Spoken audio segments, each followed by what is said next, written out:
Let's check out some videos here with me, myself, and I.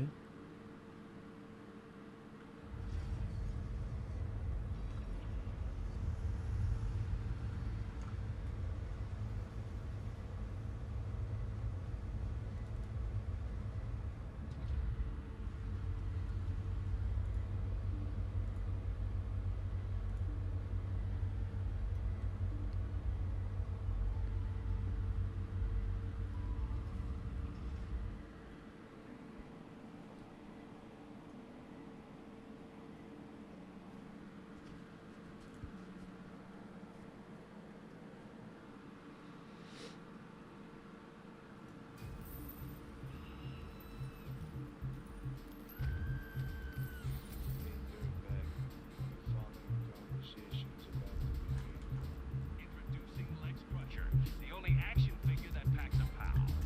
Will you just shut up? Kapow. Boom. Building 2 is down. Have no fear. This guy's gonna go to a better place. Playtime just got legendary. Someone call 911! Oh yeah. Look, it's Mattress Man the Tunnel Troll. You scared my pennies.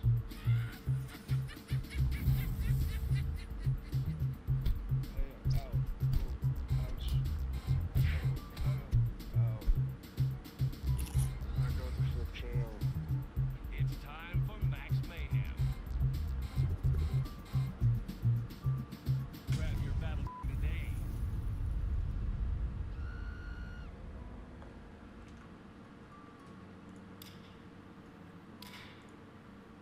If you don't like this next guest, if you don't value what we're bringing to the table, if you don't understand what this means, all right, for people on libertarian forums, you. If you don't understand what this means for Bitcoiners and anarcho atheists and all the people that we know and love, if you don't appreciate what's about to happen, you. And I mean that. I mean that from a place of love. You. Okay, go ahead. From a grandfather clock that stopped during a crime, calibrated inside a fallout shelter that passed inspection, this is the Sam Hyde Show. Tonight, we examine the psychology of men who are always almost done. Investigate the federal agency that regulates how silence is used in advertising, and speak with a man who's been training for an emergency he won't describe. And now, your host is what type is considered a spoiler, Sam Hyde. The Sam Hyde Show. Welcome to the Sam Hyde Show. We're having some technical difficulties right now. You may see some flickering on the screen. That's not my problem, all right? I didn't pay for this. Voice actor's tip. A tart green apple will get your mouth tangy. What's the big idea? You saw him coming back on the computer and you thought we weren't going to get him? Are you retarded? Are you a bonehead? You that loco en de cabeza. I'm not going to kill you. I'm just going to hurt you really, really bad. Ladies and gentlemen, Stefan Molyneux.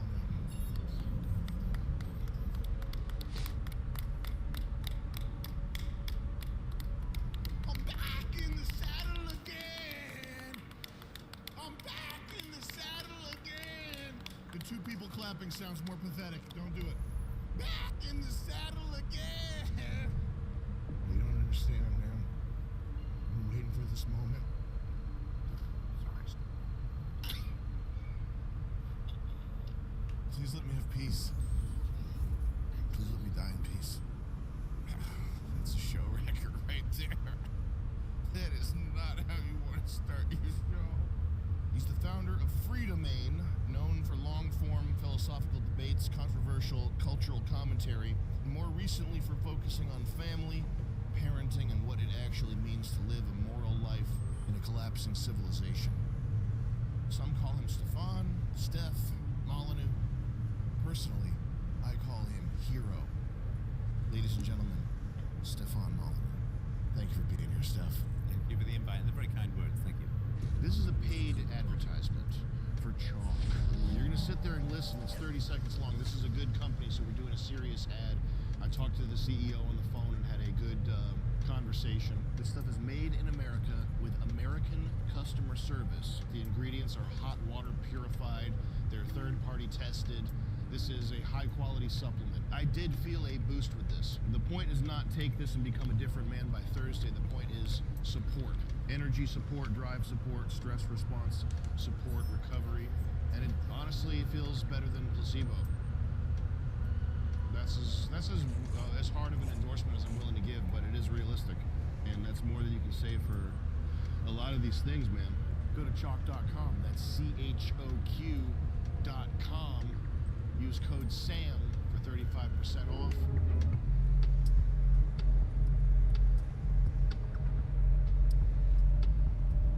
I feel like there's a good chance that our viewers, they're not necessarily familiar with your work. I think you've got a very interesting and important sort of overview on how these kind of complicated ideas fit together. Is it too much to ask for you to sort of lay it out for us? Yeah, That's no, kind of heavy to start off with, but I want people to get right into it here. I appreciate the boil down challenge. That's always exciting. So, philosophically speaking, come out of the Aristotelian tradition. What's that mean? Objective reality exists independently of our consciousness. That reason is our tool to understand the world, to understand the nature of the universe. There are two general schools of thought in philosophy. One is that we start with kind of nothing and we get our knowledge from our senses, right? So I know that I'm here talking to you because I took a plane, I took a cab, and we're sitting in the chair opposite from each other talking, right? So that's how I know that this is occurring. How do I know it's not a dream? Well, we can sort of get into that. So we start with very little, and we build our knowledge based upon sense data. Because, you know, we're actually in a skull prison. Like, our brains don't contact the real world. Like, our brains don't listen, our brains don't see. They just get a bunch of electrical impulses. In a matrix style, like we could be a brain in a tank, sort of as an old Cartesian argument. So the Aristotelian side of things, could be called the objectivist side of things, is that we start with very little, we build our knowledge up based upon what comes in through the evidence of the senses. Okay, and this is what you believe. This is what is true. And the alternative is? So the alternative view is sort of a mystical view. We start with kind of this perfect knowledge before we're born. So for Plato, we were sort of souls floating in an ideal world. He called it the forms with a capital F. It's like philosophy with a capital F. And the forms, so we saw this perfect microphone, we saw this perfect chair, we saw this perfect table, we saw this perfect Sam Hyde, if he could be improved upon. We saw all these perfect things, and then we were born.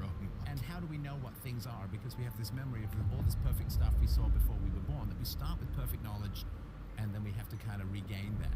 I know this sounds very abstract, but really profound impacts on how we view the world. What would Catholicism be? So Catholicism and all religion says that there's a perfect world of ideal forms far beyond our consciousness and far beyond our senses, and that the reality of the universe, guys, correct me if I'm wrong in my theology, I'm not exactly a theologian, but the ideal of the universe is the immaterial. God, the soul, the commandments, the morals, heaven, hell, things which we can't experience through the evidence of our senses. We can't touch, taste, smell, we can't interrogate them, we can't ask them directly. We can pray and see what we get back. But the essence of life is the immaterial. And in particular, Catholicism, you know, there's an old quote from Shakespeare, you know, but to the girdle do the gods inherit, below is all the fiends, like the waist down, the sexual impulse, the body is the devil's. And this is the realm of devilish, physical, fleshly temptations, lust, greed, gluttony, overeating, and so on, to escape, in a sense, the prison of the flesh, to escape the prison of the material, and rejoin the perfect abstractions is one of the goals of religion as a whole, and Catholicism in particular, that the purpose of life is not the material. The purpose of life is the immaterial and the ideal, which we can't directly experience. Now, I felt a pang of guilt when he said overeating. we've all been there. It's just past Christmas. We've all been there.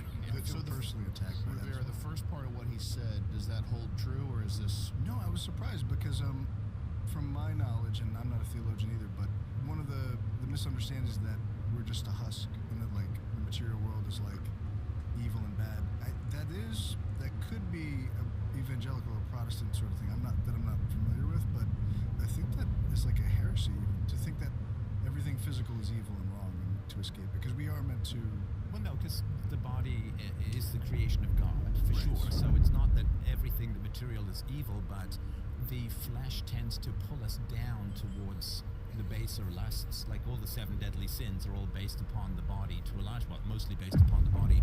So it's the idea that our soul yearns for heaven, but in a sense our body pulls us down to the more base and the less divine, the less perfect, less immaterially wonderful. I heard something recently that was interesting, and it was that we don't actually yearn for anything evil truly. Like we do bad things because we see a lesser good in them that's attractive. We're under the impression that it's good, but it's just like a lesser good and something more fleeting and temporal. But It's a transient physical good, usually, right? So the devil would generally tempt you with, the lust, the gluttony, and so on. The physical temptations, the temptations of physical pleasure. And it's not that Catholicism is against all physical pleasures, but in excess, and Aristotle would agree with that too, but in excess they tend to, like lust, will take you away from marriage, pair bonding, and procreation, have you do, empty sex, to wreck your pair bonding, to be promiscuous. And of course, as we know, the more sex, the fewer babies. It's one of these weird paradoxes of the modern world. So an excess of physical lust. Of course, you need to eat in order to survive. If you eat too little, you die. If you eat too much, you die. And Aristotle's got this lovely Aristotelian mean, where a lot of things you kind of need to be in the middle. Like courage is good. Too little courage and you're a coward, but too much courage, you're just running into gunfire and dying. Right? And so I've sort of tried to live my life with a balance of courage, which means you get called foolhardy by the cowardly and a coward by the foolhardy. It is that our flesh, the physical, there's no such thing as too much piety, but there's just such a thing as too much pursuit of physical pleasures, and that tends to obscure and obstruct, like an eclipse, like me putting my hand in front of the light here. It's a way of dragging us away from the divine, which is really the purpose of our life, is to live in a holy manner so that we can rejoin God after death. Sure. Are you saying you agree with that? No. Okay. yeah, and I know that our idea of heaven is that we'll be.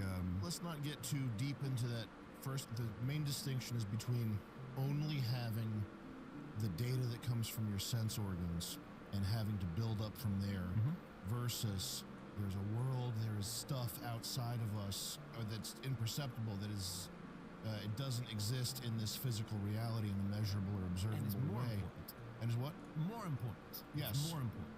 And you agree with, you're the first camp, you do not agree with the second thing. You don't believe in any kind of higher power, anything outside of observable physical reality. Hey, as a philosopher, I'm down with abstractions and concepts and universals. Logic doesn't exist, right? It's not like something like this chair. Logic doesn't exist. The truth is not a tangible thing. It's a relationship between the ideas in our mind and what we're describing in reality. So I'm very keen on abstractions. It's just that abstractions cannot go against the evidence of the senses, and they can't go against empirical reason. So the way that I formulate it is that all concepts are imperfectly derived from sense data. I know that sounds a little technical, so what I mean by that is if we have an idea about the world and it contradicts what actually comes through the evidence of the senses and reason, it's wrong. And that's basic science, right? So if you have a conjecture or a hypothesis in science, what happens in the world contradicts that, then your conjecture is just wrong. And so our ideas have to follow the evidence of the senses and reason. Reason is derived from the evidence of the senses. Reason is derived from the evidence of the senses? Sure. Can you break that down for us? The evidence of the senses is absolute and non-contradictory. If you have a ball, it is a ball and not a ball and an elephant. It is not a ball and the opposite of a ball. If you drop something from your hand, it doesn't go down, sideways, up at the same time. What we get through the evidence of the senses is perfectly consistent unless something is wrong with our senses or we're crazy. Well, I would say, what about, is it possible to have reason in the absence of sense data? For example, some sort of, you know, person that's blind and retarded but has some inner workings in their mind. And also, second of all, people who have, you know, something like synesthesia or these things where disorders where their sense data that they're getting is, we know it is up. Two things that float into my head to respond to that. The first is we do have some evidence of what the mind is like prior, like when sense data is completely limited. We think of people like Helen Keller or other people, deaf, blind, and dumb, although not dumb being like mute, not dumb as in unintelligent. Shouldn't And beat her her ass description, her description of her mind before she got evidence of the senses given to her by her teacher was just as a completely blind chaos of nothingness, and everything was just transient and nothing made any sense. So you can't get reason without the evidence of the senses. For the people who have, 10% of the male population is colorblind. I remember when I was a user interface designer in the software world, I had to remember that 10%. So that doesn't mean that the universe is only black and white to them, but color to us. It just means that there are colors that they can't perceive in the same way that we can't hear certain frequencies or we can't see infrared and so on. So that doesn't mean that there's anything wrong with our senses. They're limited for sure, but everything that they do provide to us is still perfectly consistent. And if, you know, when you were a kid, you probably saw this thing like you have a cup of water, right? And you put a pencil in it, right? And the pencil looks like it's doing a little dog leg, like it's doing an L-shaped thing, right? Mm-hmm. And you say, well, that's weird. But if you run your finger down the pencil, it's straight. So it's the eye, like the eye is just, the image of the pencil is changing because of the refraction of the water. The water's acting as a kind of lens. So we have more than one sense so that we can validate and verify the senses. So if you and I were doing the opposite of, in this piss cold warehouse, if we were doing the opposite of that and we were in the desert, right? Mm-hmm. And I say, Sam, look at that beautiful lake on the horizon. And you'd say, Steph, well, first you'd cough off your lung up, and then you'd say, Steph, that could be a mirage. And I'm like, no, come on, it's hot, let's go. I'd say let's go to that lake. Let's go swim, man, there's gonna be gotta chicks. go see that lake, right? bro. And so if we get there and we dive and we drink and we bathe or whatever, then we're gonna say, first of all, that's all in slow motion with lots of Grecian oil. Yeah. But we'd also say, okay, it's a real lake. Because all of our senses are saying the same thing. If, however, we walk there and there's nothing but sand, and then there's just another pretend lake, we know it's just a mirage, right? So we can validate faulty senses or senses that are giving us some data with the evidence of other senses. But if all of our senses are saying the same thing and it conforms with reason, there's no higher standard of truth that we can get a hold of. Psst. Hey, Goyam, come here. I'm about to give you some secret insider info. It's the Diary of Sam Frank. Uh-oh, let's read it together. Freecash.com. Freecash is an online rewards platform. Small dudes, speed this up to 5x. I tried out this platform and already cashed out. Even though I was skeptical at first, I am enjoying Freecash.com. It's really easy and really fun. Guys, you sign up for Free Cash, and you're going to be getting paid to play games. There's a variety of offers, games, surveys, and apps you can take. It's easy to use, and you get fast payouts. Bomba-clot! This website is awesome. Anybody who uses this should be extremely excited. Because they are going to be rich. Is he earning more than me?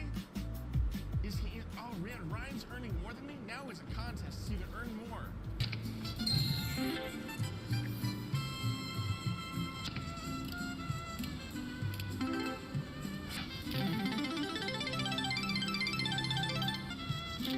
Come on. 2 limes, 2 J's. We got 0.2, 2 J's.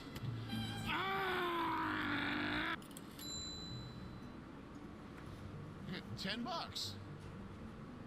Yo, everybody should try this. Now let's just go through the cashing out process. It's that easy. Got the cash. Okay.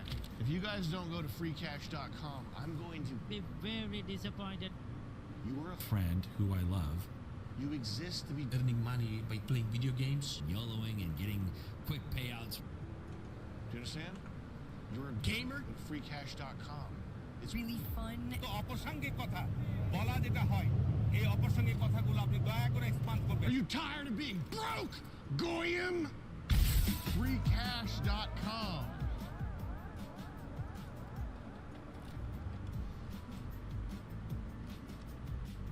The good of society. So this would be an example of the difference between Aristotelianism and Platonism. So in Aristotelianism, the individual exists. Only the individual exists. If you have a crowd, it's a description of a group of people. The individual people, they all exist. The crowd does not exist. The collective name for it does not exist. So you look at a forest, you say, oh, that's a beautiful forest. You know, some German hillscape of pine trees or whatever. So it's a beautiful forest, right? Each individual tree exists.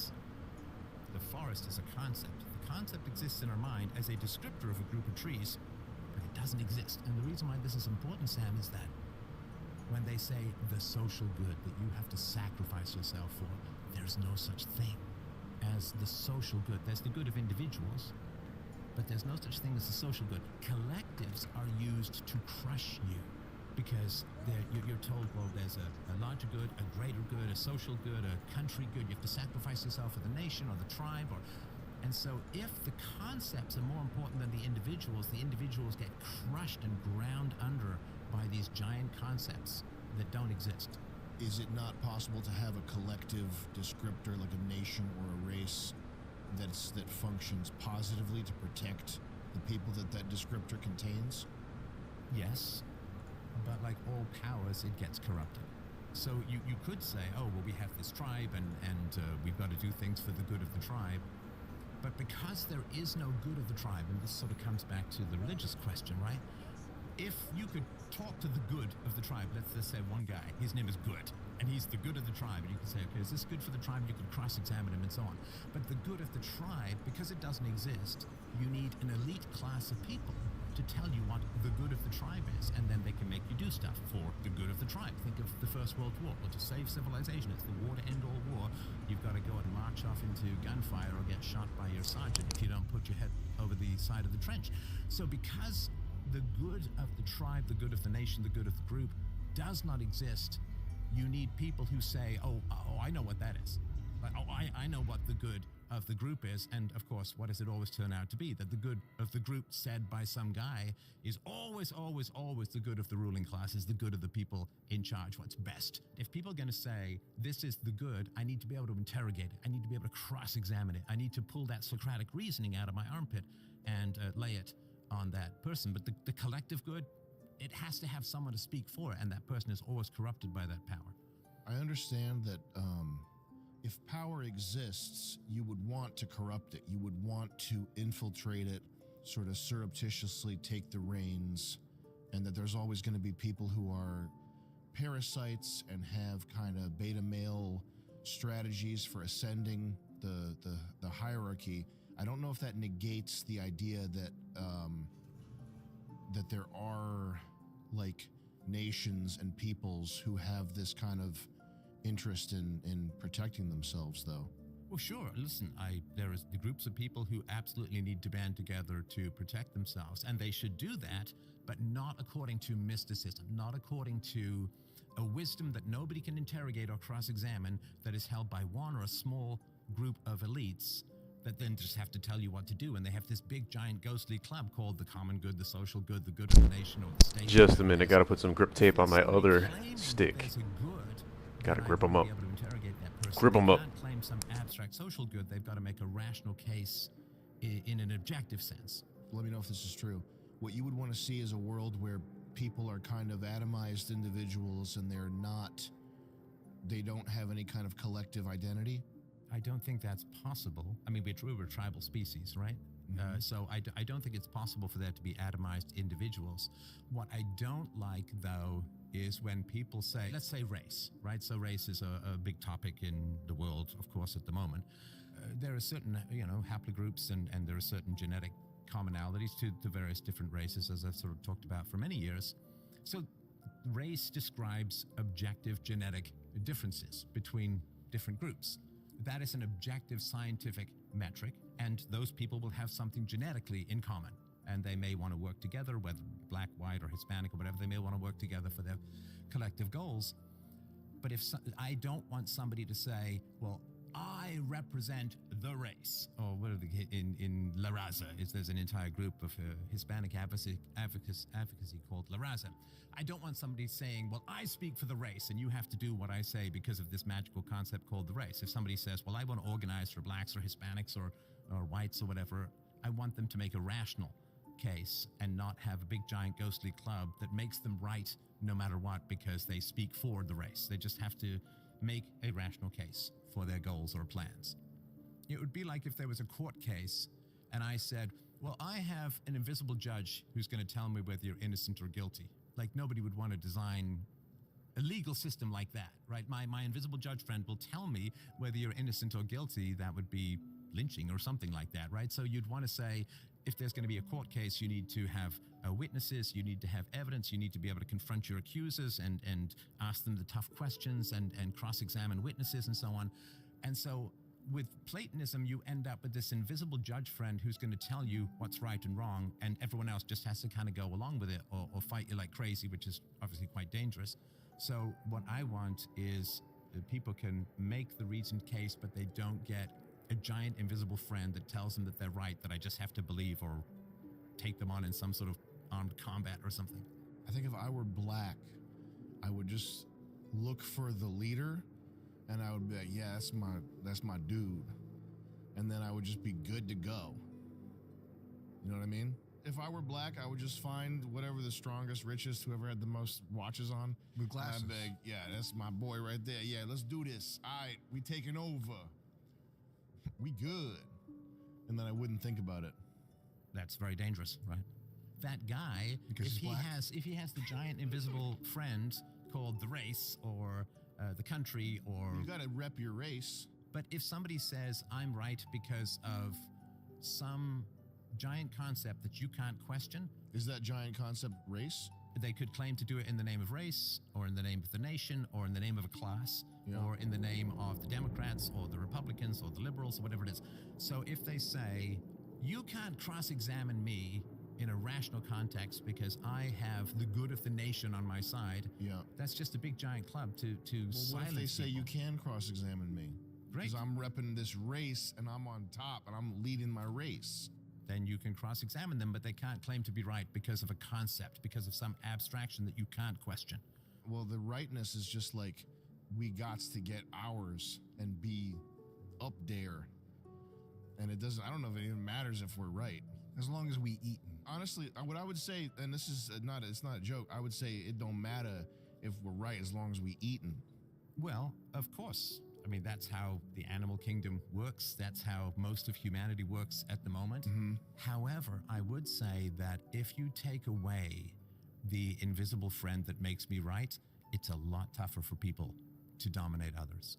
If you take away, well, I speak for the nation, and you have to sacrifice yourself for the national good, and I know the will of the people, and nobody knows the will of the people. Nobody knows what's good for the collective, because the collective is a bunch of people who quite often disagree with each other and need to kind of reason things out. So if you take away that I speak for the nation, I speak for the group, I speak for the tribe, then it's a lot tougher to get people to do what you want, which is good. Has anyone ever escaped that, though? I feel like the animal kingdom kind of reigns supreme. And any example that I can think of where there's been public discourse or logic, whatever the surface of the verbal surface layer of reason is, the underpinnings are always racial, group-based animal kingdom. Has there ever been some community or upright, the type of civilization that is more in line with your ideas? Has there been moral progress over the course of humanity, or are we just apes with spaceships, right? Mm-hmm. That's if we can say that there has been moral progress, then we can keep going. If there hasn't been any moral progress, then it's just a circle jerk, right? I'm just making sounds for no particular purpose. Do you mean you right now? Yeah, me for my entire career would be a complete Okay. fraud, right? Because it's like if I'm selling progress, like if I said, Sam, give me your left kidney and you'll live forever. You know, I'd be a con man selling something that I couldn't provide, right? Okay. So if there hasn't been moral progress in the species, then philosophy is a con, right? It's offering you something it'd be like me being a witch doctor saying I can do a particular dance, I can twerk and you'll get a monsoon. Like, I can't do that. That's funny. I've tried. Obviously, most people have. So if there has been moral progress, then we can keep going. And I would make the case that there has been moral progress. A couple of things that pop to mind. The end of formal slavery, you know, actually owning other human beings like livestock, that has largely gone away. In most of the world, there are still like 15 million slaves around the world, but 80% of the world's population was enslaved in the past, and it's down now to 15 million out of how many billion, so that's some kind of progress. If you look at human history, it was like brute, close to the bone, subsistence living for almost all of our history. 100,000, 200,000 years, we got by on about $1 a day, if we were lucky. How much of ending slavery can be attributed to Christianity? I would say virtually all of it. Okay. Yeah, I mean, it was the Quakers and the Catholics as well, and some Protestants who really made it a worldwide crusade to bring people into the dignity of free will in the image of God. And Christianity, plus the technology that came out of the scientific revolution, because there was a lot of force involved in the ending of slavery. I mean, they literally had to go and take slaves from the ships and free it. And there was a huge amount of debt. A lot of people Slavery's pretty crazy. It's insane. I haven't thought about that probably since high school, but like keeping somebody in chains, that's crazy. The fact is that I think it was 2010 that the British public finally stopped paying for slavery. What? They bought the slaves from a lot of slavers, and they took on a huge amount of debt, the British government, to end slavery in the 19th century. Oh, they've been paying that debt? They've been paying that down. I think they finally finished around 2010. They bought them to end slavery? Wow. They bought them out. Wow. And so that massive sacrifice, which went on for 150 plus years for the British taxpayers, is why when people blame whites for slavery, it's the now they're absolute reversal of the truth. Making London fun to live in. Yes, it's progress. And what's the interest on that, by the way? Oh, let's not go into those who are charging all the interest. But anyway, so I think that the end of slavery is a big progress. If you look again at the sort of economic brutality of most of human history, you know, half of people dying before the age of 5, and the endless plagues and famines and wars, and like human lifespan was just brutal. Starting with the agricultural revolution, late 18th century, to the capitalist revolution, 19th century, human well-being and wealth has taken off. And that's, to me, significant progress, because we've had a widening of property rights and more free markets. You were going to say, I feel that inhalation. Well, I don't know if that's how attributable that is to philosophy. The like technology, assembly lines, agricultural, the stuff that's kind of propelled the standard of living for people is, I don't know if that's attributable to philosophy. Oh, I would make the case that it is, and I've got a whole History of Philosophers series for people on my show, which is to say that the expansion of self-ownership, which ended slavery, was also the expansion of self-ownership in terms of property rights. We own ourselves, and we own the effects of our actions, right? So I own myself, and if I make some bad argument, I own that argument. You know, if I build a bridge, I own the bridge, because that's the effect of my actions. So the same impulse that drove Christianity to end slavery, which was you can't own yourself and be owned by another, also helped to extend property rights, so that it was the end not just of slavery, which we know more obvious in America and in the Middle East in particular, but serfdom was a big problem in both Russia and many places in Europe, where you had some private property, but you were bought and sold with the land like livestock. The rationalization and privatization of land in the agricultural revolution was the beginning of the rollout of property rights across the West, which was really the foundation for the Industrial Revolution. That all came philosophically, that all human beings should be equal in the eyes of God. All human beings should share the same rights. There aren't masters and rulers in the same way that you would have slave owners and slaves, or lords and serfs. And so that equalization had very strong roots in the Enlightenment and spread through Christianity and through the state to property rights and the end of slavery, which was the foundation, I think, of the Industrial Revolution.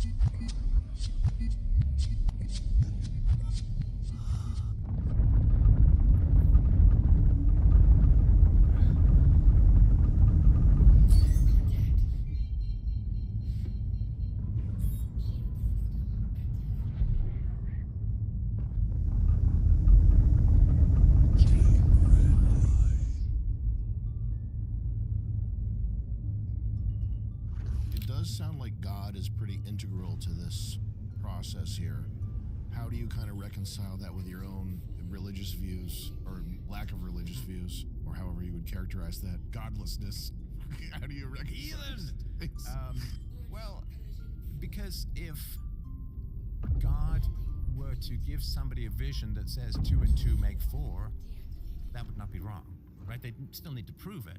And so if God says to people, thou shalt not steal, means everybody has property rights. Well, philosophically, there's a very strong argument, of course, that everybody does have property rights.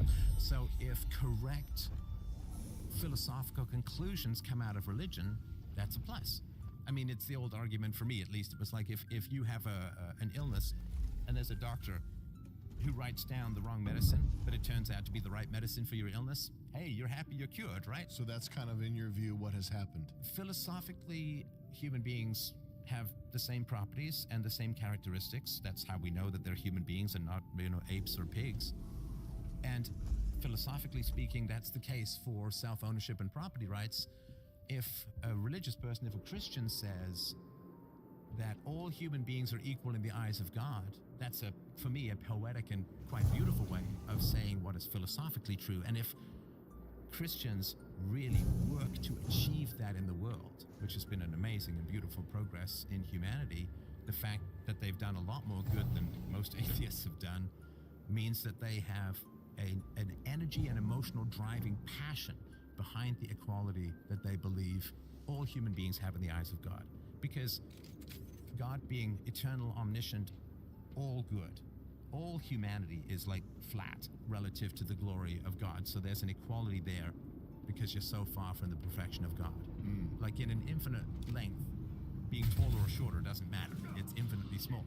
So if what to me is a poetic way of understanding the world and of humanity through religion gets to very important and core philosophical truths, I think that's a beautiful thing. In the same way that there's a lot of people who are, I think the guy who ran the Human Genome Project is a very staunch Christian. And he says, as many scientists have said, and particularly the growth of the scientific revolution, they said we are discovering the laws of God. God did not create a universe incomprehensible to man. God did not design man to have a rational faculty and to live in a rational universe and then be opposed to the exercise of reason. And so the studying of God's laws as a tribute to God has produced some amazing scientists. And the pursuit of Christian morals that happen to accord with rational morals has produced a beautiful world. But you don't agree with the sort of the impetus for all that they've done. You don't believe in it. Believe, it's funny, that's an interesting way to put it. And of course, that is how most people put it. There's no fault in that. So I just start with a blank slate. Like, so with philosophy, you've got to just, everything you know, you got to throw out. But what if you can intuit things and know that they're true without starting from a blank slate? Then you have to prove that they're true. You can't just know things are true. You have to prove that they're true? You have to prove that they're true. Why? Because otherwise it's just an instinct. It could be a prejudice. It could be demonic. It could be anything. I don't want to know that it's true badly enough to attempt to prove it. Well, then I would say you don't trust your beliefs, because your beliefs should be provable. If they're not provable, they just remain blind prejudices. Yeah, I would call it a blind prejudice. Is that accurate according to Catholicism? No, they wouldn't say it's do I have to? They do would I say have it's to? faith, right? It's magic. I think, well, no, that we think that God is reasonable, and God is reason, so he can be reached with reason. And so if it's logical and reasonable, it's for a reason. Like the whole, God created a universe that could be studied and logical and comprehensible. Yeah, it would not be a sin for a scientific Christian to study the laws of nature. Oh yeah, no. Because the laws of nature It's are very for the mind of God. Catholicism, especially, they're very ordered and detailed about even canonizing saints. Like there's a process, to all that stuff. You start from a blank slate, and you've arrived somewhere where there is no God. Well, no, you start with there is nothing but what is and can be proved. And the is the evidence of the senses, the things that we understand in the real world through the evidence of our senses, the things that are. Why, maybe help me. Why do I bristle at that? Why do you bristle at that? Not in an anti-Stefan Molyneux way. Because you're a Platonist. Because you start with abstracts and ideals as assumptions. And this is not a criticism, that's just a description of faith. And again, correct me if I go astray, but you start, and it's a beautiful thing. I mean, Thank you. Philosophically, it's a challenge, but it's a beautiful thing in many ways. But you start with the assumption of an ideal and of a universal and of an abstract. Okay. And then you derive from there, right? I mean, God exists is even more primary than existence exists. Right. Because He God is preceded existence, existence, right? Like you can have a watch and you have a watchmaker. The watch is inferior to the watchmaker because the watchmaker can exist without the watch, but the watch can't exist without the watchmaker. So God is more vivid and real and true than, evidence of the senses, if I understand the belief system correctly, right? So you start with the abstractions and the ideals and the perfection, and then you derive everything from that. Whereas I start with nothing other than the evidence of the senses and the reason that comes from that. I don't know if I start with the ideals because I was an atheist up until my 20. I was a retard. I don't even think I thought about it up until maybe 28. But I think that what I would start with is I would look at everything I know about the physical world, systems, math, just the varying layers and spheres of complexity that are all interlinked in this absurdly tight, it like defies comprehension that anything works or that anything exists.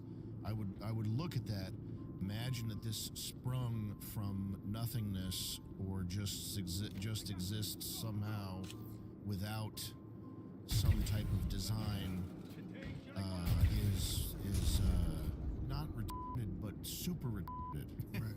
Yeah. And I would say, listen, I would It's also retarded with a cape. it's retarded with a cape. And I would also think about Richard Dawkins and evolution, and the challenges to evolution would classically were, Mr. Dawkins proved to me how a wing evolved. There's no possible way a wing could evolve, or an eyeball. There's no way that an eye could evolve. I've heard the arguments that Richard Dawkins has made for the evolution of an eye and a wing, which it's very smart. And an eye would be light-sensing tissue that has a calcified ridge that starts to grow around it, and that gives you angle, like where's the light coming from, and that forms eventually into something like a Nautilus eye, where you've got a pinhole camera that actually gives you good detail. And then a wing would be like a flap of skin or something that slows your descent as you fall out of a tree, and that over time that develops into an appendage that enables you to fly. I don't think that that's like fantasy or something, but I don't think that negates the existence of God. I think that for something like that to even be possible is like flabbergasting. I feel like there's this cavalier sort of, like when people can understand the mechanism, there's this cavalier like, oh, I know how it works. It's got a thing in it. Of course, it was like that the whole time. These guys that have like 130 IQ, they don't acknowledge what comes after that, which is like, this thing is f***ing crazy. Do you realize that? Like, the thing that you accurately described it. Like, I get that you understand how it works. I know that you get quantum physics and you can have a computer that has flips qubits. Like, I get that you did that. You've mastered some degree of nature here. You're not acknowledging that this is f***ing crazy. The awe is missing. This is literally the awe is missing. Yeah. It's an absurdity that these things are possible. Like Neil deGrasse Tyson, he'll be like, they do acknowledge it a little bit in a like Rick and Morty. We're physicists, of course we do magic. Like, that's how they'll acknowledge it, but I don't believe that they really understand what they're tampering with. There's no reverence there. But can I say one thing? Because I was thinking too, like if you start with the blank slate, who made the slate? That is good though. The material world, yeah. Like if you start with the material world, aren't there presuppositions in it existing in the first place? The issue is existing to begin with, right? Right. The awe is the time frame. One of the reasons that people, myself included, of course, have such trouble with evolution is we can't really comprehend 4 billion years, like how much is possible in that amount of selection pressure, because we live lifespan that is like 0.00001% of that. So the distance of time is really quite astounding. What can happen over 4 billion years? Now, the issue that you had, which is a good issue, I'm giving out points here, but the issue is that existence exists in the first place. Right. You have that God exists in the first place, so you have no problem with things existing. You would need a starting point. That one claims to have a starting point, which is God. Sorry, you mean the material universe? Right. Would need a starting point. I mean, that's still heavily under debate. I mean, it was called the Big Bang kind of in a derogatory way. Matter can neither be created nor destroyed, only converted to energy and back. So far, matter appears to be eternal, and just has always been, and maybe it's had different forms. So, saying that the problem is that existence exists, to me, adding God to that is just adding another one of those problems, which is that God exists and has always existed, and I'd rather just say reality has always existed, rather than putting in another one, which is causeless, which is God. I don't think that... There's no way we're going to get to the end of that one. That the one seems to be. But what about, it seems weird that humankind has a proclivity to search for God and have love, which both seem not like benefits to existing or evolving. So if I love you, which I do, of course, and you die, if we're, I don't know why I'm making this us, but if we're married, let's not do this. Come on. If I'm married, I'm sorry. I've Now been we got waiting a pink long wrench thrown time. into the mix. You can make an atheist argument for love. Love.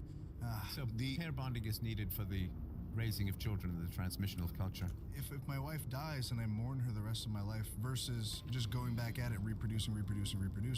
So it doesn't seem like reproduction is the end. It seems like it's interrupted by this weird defect of But love. it's just strong pair bonding like that is like, what is it, K-type versus R-type reproductive We strategies? have so much knowledge we need to transfer to children, and they take forever to grow up. Brain maturity for males is like 25. It's a quarter century. It takes a year for kids to walk. You know, foals can do it like 3 minutes after dropping out of the horse, right? So we need that pair bonding to transmit all of the information, the language, the culture, the religion, and so on, for our children to succeed in our society. So the best way to do that is to have a strong pair bonding. Now, I believe that the best pair bonding, that the true love, is our response to virtue, if we're virtuous. And that tends to be the best pair bonding, and the most reliable and safe pair bonding is if we have a man and a woman who are honest and have courage and integrity, because marriage is a vow, right? And the best way to keep a marriage is to have people who keep their word, which is a form of integrity and honesty and honor. And so love in its relationship to virtue is important. Otherwise, it is just, oxytocin pair bonding. Those virtues, do they exist outside of the two people agreeing that those are virtues? Yes. So there are Well, like sorry, ultimate they don't virtues. exist. Abstractions don't exist like tangibly. They but exist they because are two valid. people agreed. Right. So if I pointed a bunch of penguins and say that's a nice forest, clearly I may need to have my eyesight adjusted or something like that, because that's incorrect. What if the penguins are wearing leaves and branches? So then the ayahuasca is kicked in, and I think we're beyond philosophy at that point. So, but no, I mean, I can be objectively wrong. So love, certainly you can measure it in terms of, biochemical responses and happiness, and you can measure the, release of oxytocin or dopamine within the system and so on. So you can certainly measure it, but abstractions don't exist outside the mind. That doesn't mean they're subjective. Oh, I see what you're saying. If you've got two coconuts on a table, you've got two coconuts. They're real, and you can count them. The number 1 and 2 exists in your mind. It doesn't mean it's subjective, because it's still one. You can't say there's 5 coconuts when there's only 2, or you can, but you'd be wrong. Can we get back to the blank slate thing? You said that it's possible that matter is infinite. I'm not saying whether that's right or wrong, or whether you believe That's that what or not. science is saying so But it's far, just like yeah. to say like the matter is infinite. That's Eternal. That eternal. That's nuts. Why?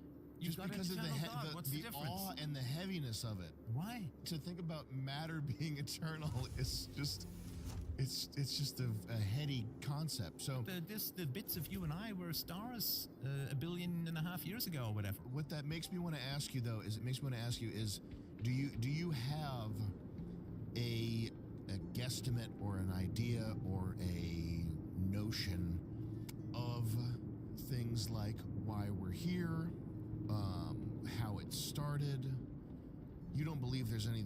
You've arrived at the fact that you don't believe there's anything outside of observable physical reality. Well, anything that is outside of physical reality would be defined as not existing. Right? I mean, we came down a corridor, right? We didn't try and walk through the wall because That's we right. can't, right? That's So right. we We came failed. down a corridor, so we came where the wall wasn't, right? So there's no evidence that there's a wall there. That's how we know it's a corridor. So when you say outside of material existence, that would be the same as non-existence. How do you think it all started? What all started? Material or physical reality? It's eternal.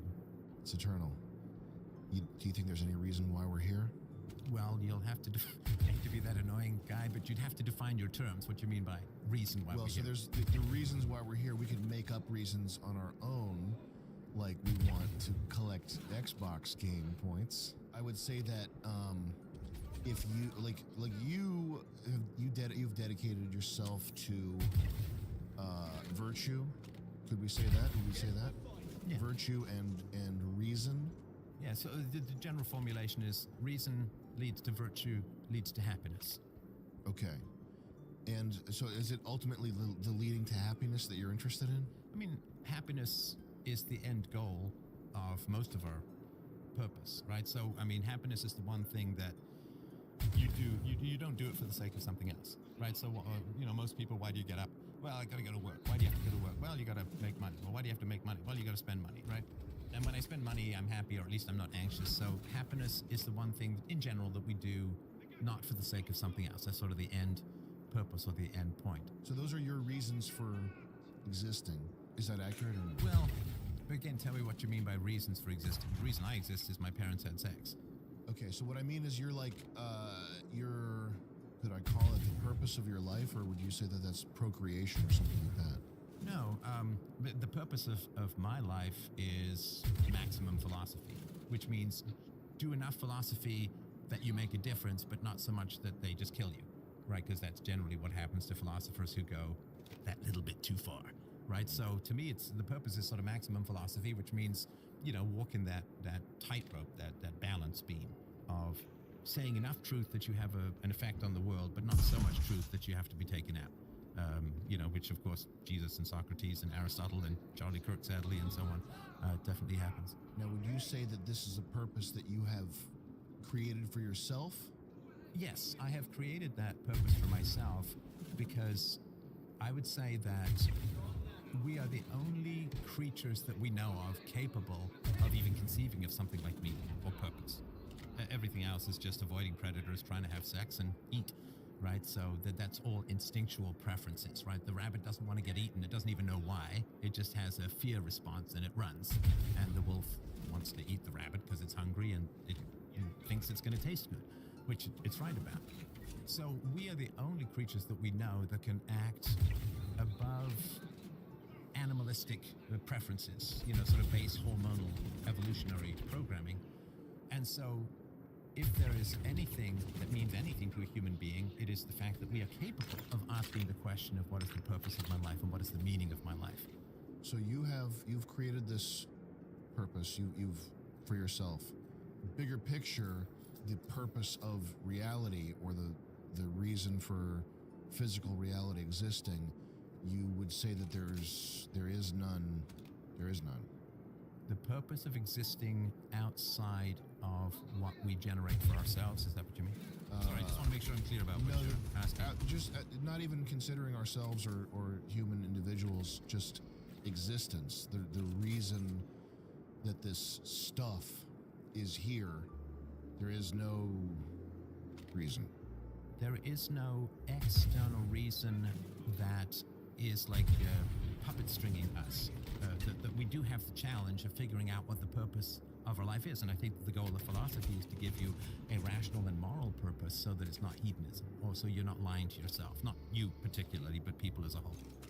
Yeah, I wouldn't say puppet stringing, but I would just, I don't know what I'm getting at here, Rivera. You got anything? Well, like not a puppet string, but like, like Sesame Street style where they have like a rod. Yeah. And it does like this. That's cool. That's all I got.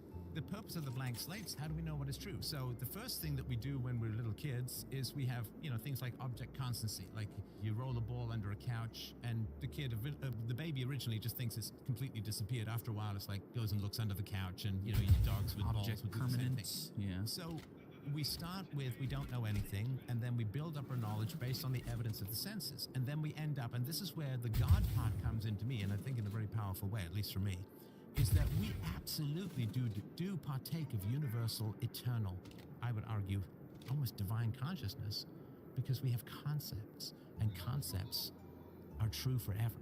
2 + 2 = 4 has been true forever. Gases expand when heated is true forever, right? And you can't ever have a square circle. Something can't be both a square and a circle at the same time. That's been true forever, and I think that's where a lot of our ideas about God come from, is that we actually hook into universal consciousness that is true forever.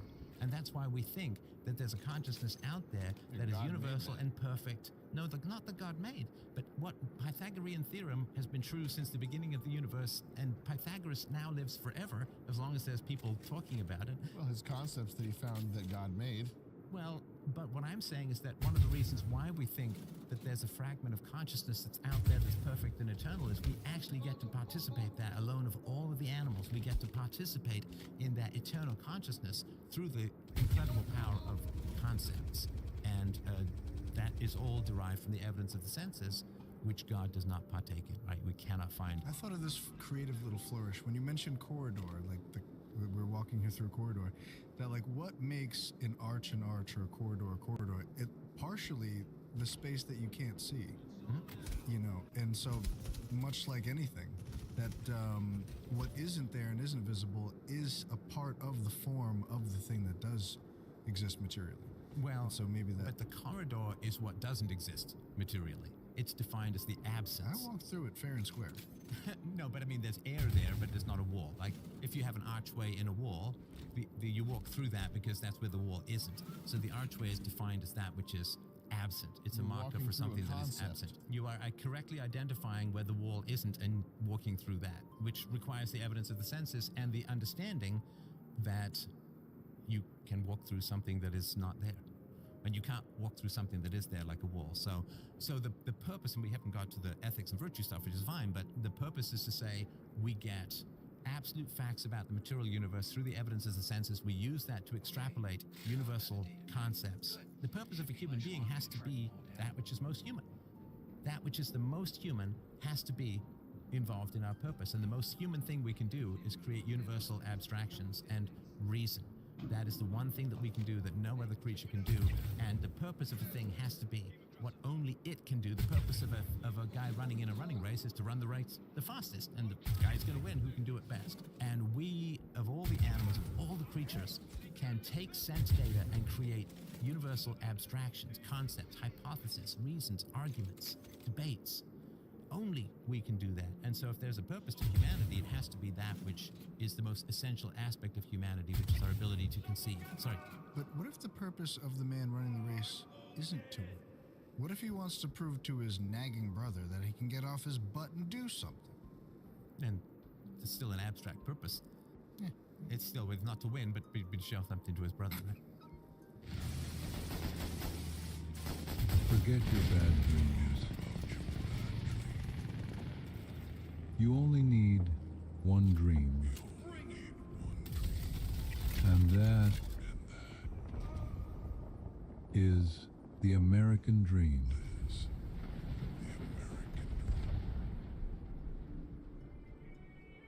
This has been an official endorsement of My Pillow.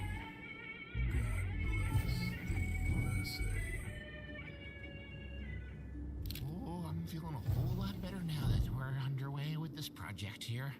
You guys are sort of the young hotshots. I'm just an old timer here to give you advice, Valentine. Don't end up like me, kid. It's not worth it. You gotta take care of yourself. Make the right decisions. Don't fuck up. What about me? You're good to go. Nice. All right.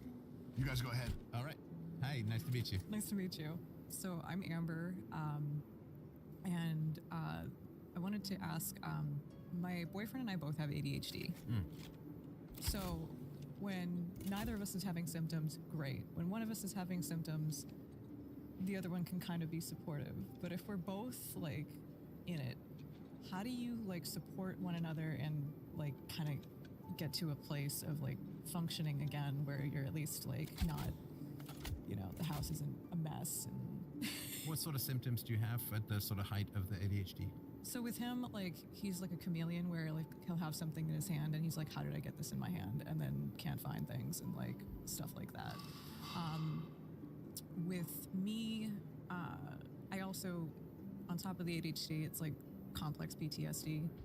So it's either going to be like kind of the anxious side, usually, of ADHD where I get a little manic, where I'm just like, yeah, we can totally like buy a 3D printer and start a 3D printing business with no experience and no marketing. Or like, you know, just very like easily triggered. So like if he leaves stuff around and I feel like I'm picking up a mess and it like, you know, brings back stuff about an ex, it's like, okay. Were your childhoods chaotic? Yeah. But is that where the PTSD comes from? Partly from that. I've had one very abusive relationship and then just a few toxic ones that, yeah. Was the first abusive relationship with your parents? Not physically. How so? My mom is a recovering addict, so heroin, alcohol. Oh, I'm so sorry. I'm so sorry. Was that from when you were very little? Yeah. Gosh. Was she non-functional for most of your childhood, or? My aunt became my I guess it would be a ward, technically, of me and my brother. She did her best, but she definitely like she had her own issues as far as like she didn't necessarily want kids, so she was trying to raise one kid who was just like very hot and cold because of everything that I experienced, and then my brother was more lovey-dovey, but like still had his own issues. So I've been talking to people about their childhoods, as you probably know, for decades. And one of the things I think that really happens, and that's a question I want to ask you, it's not so much what happens to us in our childhood that really affects us into adulthood. It's what we believe that means about ourselves. When you were going through that level of, well, what age were you when you were made the ward? 11. 11. So that is a long time, because, you know, the sort of childhood formation years is sort of 0 to 5. So, and then you had twice that, right? Plus, what do you think it meant about you, or what did you believe about yourself in the midst of this chaos and neglect and all of that? I think I put a lot of responsibility on my shoulders. Well, there was a lot of responsibility Yeah. on your shoulders. So what did you think it meant about you being so different from everyone else, having such a different history and home life? I don't think I really was aware of how different it was. Like, I think the first time I hung out with somebody whose parents were still together, I was kind of surprised. And actually, I should correct Hey, these something. come in pairs. I never knew that. Right? Yeah. My mom was functioning on and off, so she'd have like periods of sobriety and then like she wouldn't. And when she wasn't sober, sometimes we'd be at my grandmother's house, but then like it was a lot. Do you think it's possible that you perhaps experienced that if your mother loved you more, she wouldn't choose the drugs? That was a frequent thing, yeah. Right. So that meant that you were less lovable than her self-destructive drugs to her, which is pretty rough on the self-esteem, isn't it? Yeah. She's choosing self-destruction over you, which means you're lower in the hierarchy than self-destruction, which is a brutal thing to experience. I've never thought of it that way, and that just like really resonated with me. Yeah, tell me what do you feel? Just, I've always thought of it as just like drugs, like broad spectrum, or like the disease of addiction or whatever, but I haven't really thought about it as like self-destructiveness of being below something like so utterly toxic to it's like, okay, no wonder I feel like I'm a dumpster fire. Yeah, like there's the sewers, which are bad, and then there's me even below that. And I say this, you know, with sympathy, because my mother chose delusions over me. And I knew that her delusions were self-destructive. I knew that the things that she believed were self-destructive, and she just went back to them. She was an addict to lies. In a way, I guess that your mother was addict to drugs and things. And so when your mother chooses self-destructive lies, or in this case, self-destructive drugs over you, it means, from my experience, was like, why wouldn't you just choose me? Like, I'm a fun kid, I'm a good kid, I'm an enjoyable person to spend time with. Why would you go back to that deadly well over and over again, abandoning me when I'm like fresh water, so to speak, right? And that's so confusing for kids as to why adults are setting themselves on fire rather than hugging their children. And I think that has a real impact on just our entire sense of how we feel about ourselves and whether we're worth anything to anyone. Because if the person who gave us birth is choosing self-destruction over us, how is it possible to have a good relationship with ourselves as children, if that makes sense? Yeah. Was it ever explained to you why she would do this? I think she had something happen to her when she was a kid. I'm not really sure. Basically, I guess she, like as a teenager, she started partying and she like just on and off never stopped. Like, and again, she tried, like she still tries. She's had a pretty good stint of sobriety of late, which is like good to see. But it definitely, it was, I think, harder when she was younger. Maybe it's getting easier and more mellow with age. I don't know. In general, people are not addicts because they want to feel good. They're addicts because they don't want to feel like hell. So the general way that it works is people like, let's say you have a happiness level of 100. No, like average people, you know, you're up and down a bit, but you kind of center around 100. The problem is that addicts have a happiness of minus 50. Like they're just miserable and wretched. And then what they do is they take drugs because they're, what have I got to lose? I feel miserable and wretched, right? And for the first time in their life, they're like, oh my God, I'm not in pain. Oh, this is close to what normal people feel like.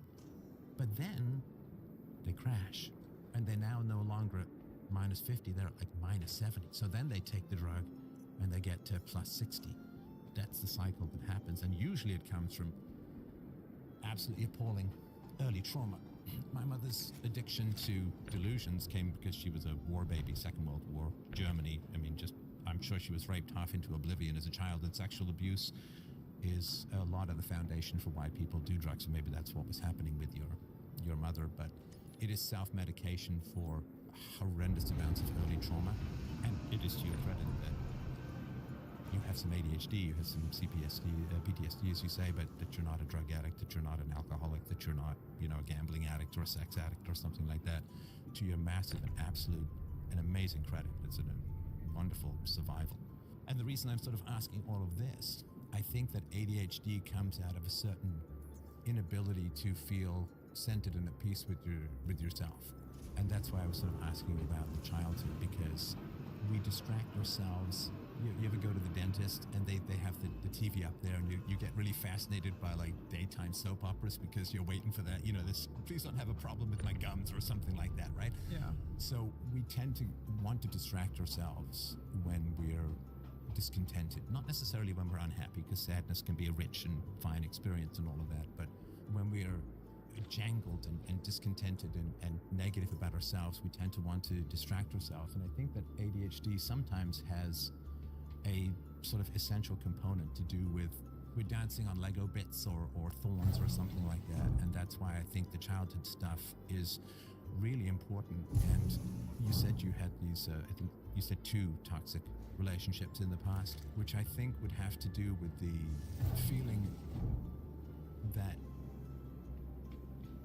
you were such a negative that your mother continued to choose drugs. That her, if you had been more lovable, or if you had been more positive for your mother, that she would have turned away from that devil and towards you. Because when you have parents who are really dysfunctional, you become this crazy wooing person. You try to woo them, don't you? You try to woo them back. Come, Mom, have fun. Come on, let's play a game. Come on, Mom, let's do something fun. Let's go for a walk. And you're constantly in this state of trying to woo someone back from a cliff edge or back from something really self-destructive. And that's the only thing you can do as a kid, right? You what else can you do? You can't stop her from doing it, but you can always try to woo her back and woo her back and woo her back.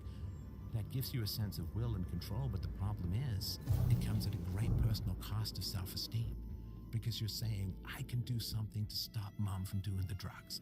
I can do something to stop my mother from going mad. It gives you a sense of control, which is illusory, but it comes at great cost, because then you fail. and you fail, and you fail, and you fail. And I think that's brutal on the self-esteem and the sense of ease and comfort within yourself, if that makes sense. Yeah. So sorry for the big long yap, but does that does that capture anything about what happened? No, that definitely makes sense.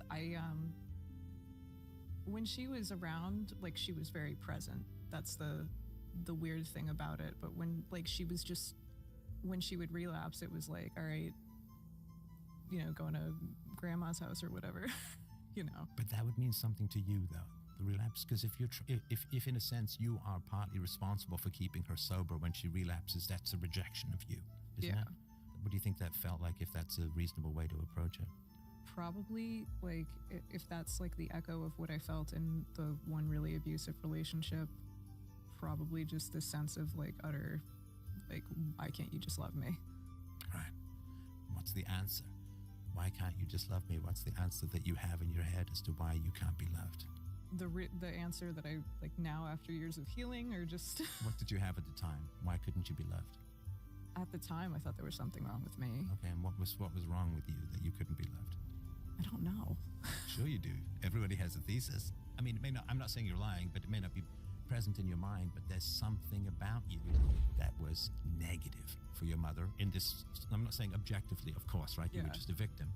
But we all have to make reasons why things happen to us happen. That's what we do as human beings, and particularly as children. There has to be a reason why. And the reason is always, what can I do?